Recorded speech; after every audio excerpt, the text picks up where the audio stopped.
What does censorship, past and present, mean for the performing arts? Should today's limits on artistic freedom be blamed on political correctness? Well, if that's what you wish to blame it on, you're going to have to explain the evolving standards of decency when it comes to one thing in particular: blasphemy. What do I mean by that? Stay tuned.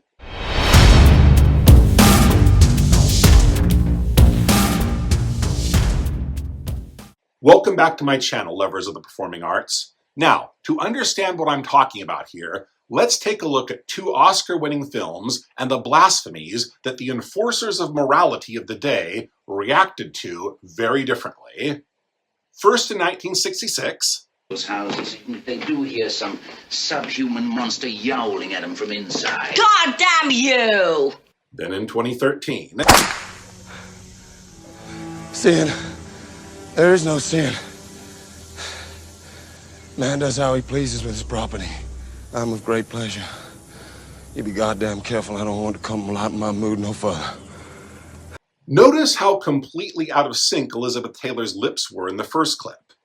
People who love live theater like I do would know that in the play, the line was, "Screw you," and that only a few years before his death, Albee published a new version where the line is "fuck you," which is obviously what he wanted the line to be in the first place, but the censors wouldn't allow it. In the 60s, you could barely get away with "screw you," and as the bad editing of the film version clearly shows, they tried to get away with it there, and they filmed it that way, only to have the censors require them to dub something more acceptable over it. And that's what I think we should all find particularly revealing, especially when we fast forward ahead to today, when we're told that what the censors will and will not allow is a product of a bunch of woke liberals who are offended by everything.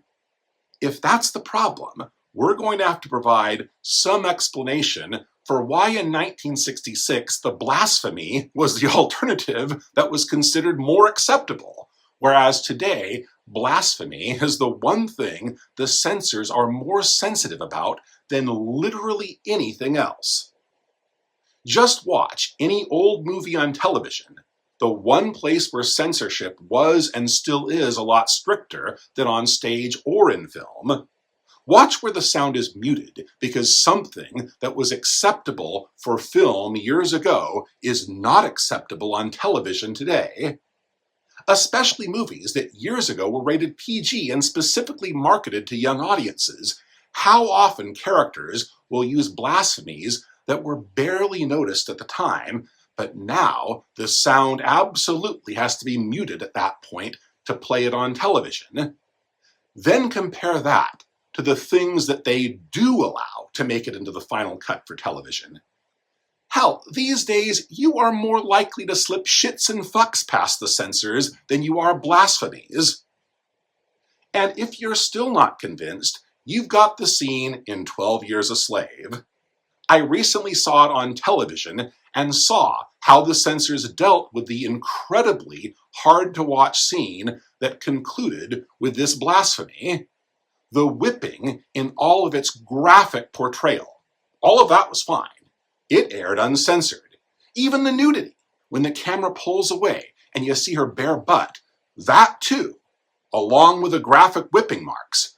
All of that was fine, according to the censors, to make it onto network television. But then, when Epps finishes the whipping and delivers his charming comments about his property, the part where he says they'd better be goddamn careful, well, that was the part that absolutely could not make it past the censors, and we heard the sound being muted at that point. Somehow, I don't think I'm alone in finding this a little bit messed up. Now, I suppose you could join in with Ann Coulter, who says that it's because of the liberal media, which, quote, hates all religions except for Islam, unquote, and say that it's due to a fear of offending Muslims. But the specific blasphemies that we see censored make it pretty clear that the increased sensitivity toward blasphemy indicates a greater caution about offending any religious belief system, including Christianity, and especially Christianity.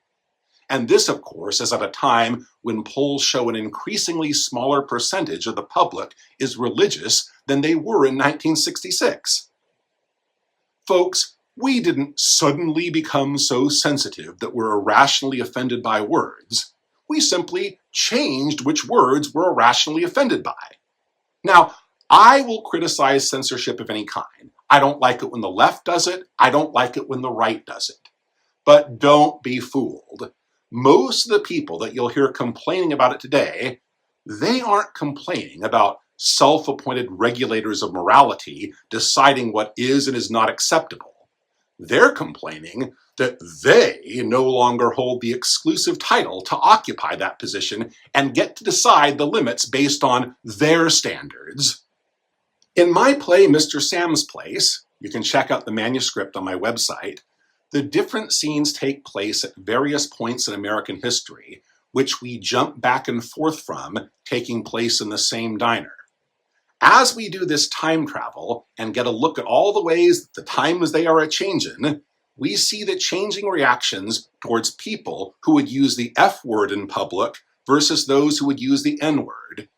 And we reflect on which one, in the 50s versus now, would be sure to get you immediately asked to leave and never come back to any public establishment you used it in.